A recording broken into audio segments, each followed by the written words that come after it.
Assalamualaikum Baraya, selamat datang di Guru Gembul Channel. Ini adalah channel yang akan membahas pertanyaan-pertanyaan gak biasa dengan cara yang biasa saja. Tonton video ini sampai habis, like jika suka, share, dan komen untuk berdiskusi secara sehat dan terbuka. Subscribe jika menurut Baraya channel ini bagus. Baraya, ini adalah episode ke-6 di Guru Gembul Channel. Sebuah pertanyaan dari Jepta Haryanto. Apakah UFO itu ada? UFO itu ada, tentu saja. Semua saintis sepakat, semua media sepakat bahwa UFO itu ada. Jadi Baraya jangan salah paham, UFO itu bukan lagi hal yang misterius keberadaannya, karena UFO itu sudah pasti ada. Yang jadi misterius itu adalah UFO IPA. Kan UFO itu Unidentified Flying Object. Jadi maksudnya kalau Baraya menemukan benda terbang dan tidak dikenal tuh, itu semuanya UFO. Jadi UFO itu bisa kresek terbang, cuman gara-gara Baraya tidak tahu itu apa, maka itu adalah UFO. Atau Ultraman pulang, kan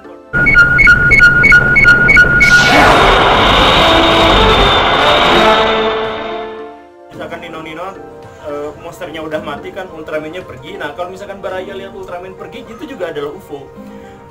Pokoknya intinya segala sesuatu yang Baraya tidak tahu itu apa dan itu terbang, maka itu sudah masuk kategori UFO. Bahasa Indonesianya beta. Ada juga yang sering kejadian adalah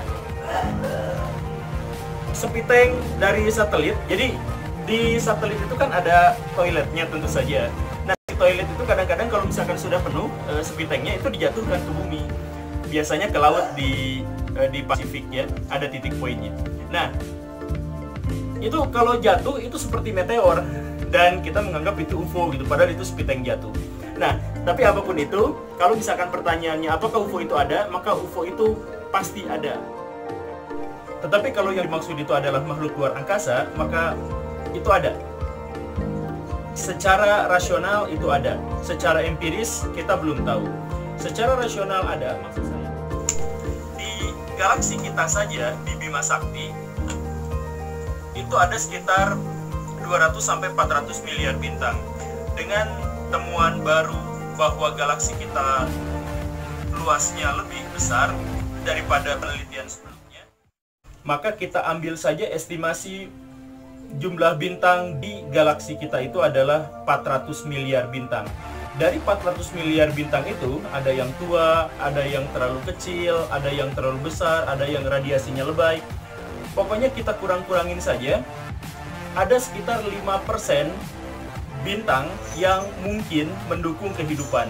Jadi 5% yang dimaksud itu adalah yang punya planet tentu saja, yang tidak terlalu panas, tidak terlalu dingin, tidak terlalu tua, tidak terlalu muda. Kurang lebih sama seperti matahari kita. Matahari kita itu kan umurnya, dia sudah menjalani setengah usianya gitu. Sekarang umurnya 5 miliar tahun sekitar, dan dia akan padam 5 miliar tahun dari sekarang. Jadi kalau misalkan Baraya punya umur panjang, ya mungkin Baraya bisa lihat sama-sama lah matahari padam kapan gitu ya. Nah,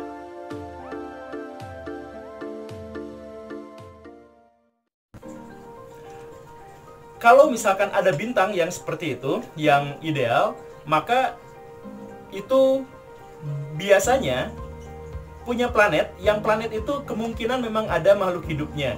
Jadi gini, di 5% bintang yang layak itu, yang saya bilang 5% itu, berarti 400 miliar, 5%-nya adalah 20 miliar ya. Nah, di galaksi kita itu ada 20 miliar bintang yang kemungkinan ada planet yang bisa dihuni makhluk hidupnya. Nah, di setiap bintang itu ada zona yang namanya zona Goldilocks. Zona Goldilocks itu adalah area di sekitar bintang yang kalau misalkan planet beredar di situ, itu mendukung kehidupan berbasis karbon. Jadi si zona itu tidak terlalu jauh dari bintang dan tidak terlalu dekat, sehingga air ada dalam 3 bentuk. Ada bentuk padat, ada bentuk es gitu ya, ada bentuk cair, ada bentuk gas. Jadi kurang lebih sama seperti di bumi. Jadi si air itu ada 3. Nah, kalau misalkan di planet itu ditemukan yang seperti itu, di zona Goldilocks itu, maka di situ kemungkinan besar ada kehidupan. Kemungkinan besar ada kehidupan. Artinya, coba bayangkan dari 400 miliar bintang yang ada di Bima Sakti, 5%-nya 20 miliar itu bintangnya layak huni. Bintangnya punya planet yang layak huni. Kalau misalkan berada di zona Goldilocks. Jadi anggaplah 10 miliar bintang lah. Jadi menurut saya, estimasi Garing yang kayak barusan itu, perhitungan-perhitungan 10 miliar planet di galaksi kita saja, belum ngambil ke galaksi yang lain, itu mendukung kehidupan berbasis karbon. Dan di tata surya kita, Bumi itu ada di zona Goldilocks. Tetapi jangan lupa bahwa Mars juga di zona Goldilocks, tapi agak pinggirannya. Jadi Baraya, kalau misalkan Baraya hidup atau lahirnya jauh sebelum Masehi, mungkin, jadi sekitar 1 miliar 2 miliar tahun yang lalu, maka Baraya bakal melihat bahwa di Mars itu ada kehidupan. Tidak semaju di Bumi, tidak sebanyak di Bumi, tidak sevariatif di Bumi, tetapi ada. Bahkan sebagian ilmuwan menyatakan bahwa makhluk hidup yang ada di Bumi itu sebenarnya adalah kelanjutan dari makhluk yang berasal dari Mars. Ini bukan fiksi, ini ilmiah. Ini salah satu teori dalam teori neoevolusi. Jadi kalau misalkan pertanyaannya adalah apakah apakah makhluk luar angkasa itu ada? Tentu saja secara rasional ada. Secara empiris belum ada, karena belum ada buktinya. Semua video, semua foto yang pernah diunggah di media sosial, di internet, di YouTube, itu belum bisa dipertanggungjawabkan. Kemudian kalau misalkan, nah pertanyaan yang semestinya ada itu adalah apakah makhluk luar angkasa itu datang ke bumi?